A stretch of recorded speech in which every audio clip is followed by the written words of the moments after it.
ഓട്ടോറിക്ഷകൾക്ക് state permit അനുവദിച്ചു. ഇനി കേരളത്തിൽ എവിടെയും ഓടാം. സ്റ്റേറ്റ് ട്രാൻസ്പോർട്ട് അതോറിറ്റിയുടേതാണ് ഉത്തരവ്. RB സനൂപുണ്ട് തിരുവനന്തപുരത്ത് നിന്ന്. സനൂപ്, എന്തൊക്കെയാണ് വാർത്തയുടെ വിവരങ്ങൾ?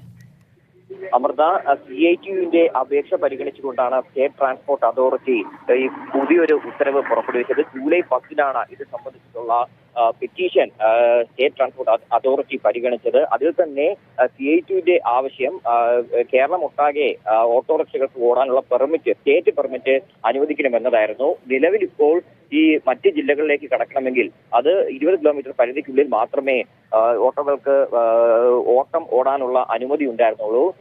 എന്നാൽ ഉദ്യോഗസ്ഥർ ശക്തമായിട്ട് ഈ ഒരു ആവശ്യത്തെ എതിർത്തിരുന്നു. കാരണം ഓട്ടോകൾ അത് സ്പീഡ് ലിമിറ്റ് കുറഞ്ഞ വാഹനമാണ്. ആ വാഹനത്തിനെ ഈ ദേശീയപാതയിലടക്കം മറ്റ് ജില്ലകളിലേക്ക് പോകുമ്പോൾ അപകടം ഉണ്ടാവാനുള്ള സാധ്യതയുണ്ട്. അത് കണക്കിലെടുത്തുകൊണ്ട് സ്റ്റേറ്റ് പെർമിറ്റ് അനുവദിക്കരുതെന്നായിരുന്നു മോട്ടോർ വാഹന വകുപ്പ് ഉദ്യോഗസ്ഥർ ആവശ്യപ്പെട്ടത്. പക്ഷേ സ്റ്റേറ്റ് ട്രാൻസ്പോർട്ട് അതോറിറ്റി CITUവിന്റെ ഈ ആവശ്യം ഇപ്പോൾ അംഗീകരിച്ചിട്ടുണ്ട്. ഇനി കേരളത്തിൽ എവിടെയും ഓട്ടോറിക്ഷകൾക്ക് ഓടാം. പക്ഷേ യാത്രക്കാരുടെ സുരക്ഷ ഉറപ്പുവരുത്തിയിട്ട് വേണം ഇത്തരത്തിൽ സ്റ്റേറ്റ് പെർമിറ്റ് അനുവദിക്കുക എന്നുള്ള കാര്യവും സ്റ്റേറ്റ് ട്രാൻസ്പോർട്ട് അതോറിറ്റി ഇപ്പോൾ ഈ ഉത്തരവിലൂടെ അറിയിച്ചിട്ടുണ്ട്.